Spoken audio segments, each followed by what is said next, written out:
இந்த மாதிரி ஸ்லீவ்ஸில் கஃப் எப்படி வைக்கலான்னு இந்த வீடியோவில் பார்க்கலாம். ஸோ லென்த் வந்து நான் 2.5 இன்ச்சஸ் தேவை என்னோடய கஃபுக்கு. நான் 3.5 இன்ச்சஸாக நான் எடுத்திருக்கேன். சர்க்கம்ஃபரன்ஸ் பார்த்தீங்க அப்படின்னா என்னோடய ஸ்லீவோட சர்க்கம்ஃபரன்ஸ்க்கு எடுத்திருக்கேன். ஸோ அதை அப்படியே ரெண்டாக மடித்து க்ளோஸ்டு சைட்லேருந்து ஒரு 1 இன்ச்சஸ் ஒரு ட்ரையாங்கிள் மாதிரி வரைஞ்சிக்கிறேன். 2 கேன்வாஸ்லேயுமே ஒன்றா வச்சு கட் பண்ணி எடுத்துக்கிறேன். அதுக்கப்புறமா உங்களுடைய லைனிங் ஃபேப்ரிக் மெயின் ஃபேப்ரிக்கில் அதை வச்சு கட் பண்ணி எடுத்துக்கோங்க. அதுக்கப்புறமா உங்களோட மெயின் ஃபேப்ரிக்கோட நல்ல பக்கம், அதுக்கு மேலே உங்களோட லைனிங், அதுக்கு மேலே கேன்வாஸ் வச்சு அந்த ஷேப்புக்கு ஏற்ற மாதிரி 4 இன்ச்சஸ் கேப் விட்டு தைச்சிடுங்க. அதுக்கப்புறம் அதே மாதிரி சென்டர் இருக்கிறது நாச்சஸ் எல்லாமே கட் பண்ணி எடுத்துகிட்டு நல்லா டர்ன் பண்ணி எடுத்து ஒரு டாப் ஸ்டிச் போட்டுக்கோங்க.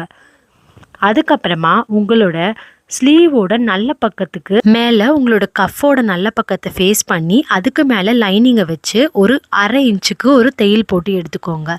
So which means sandwich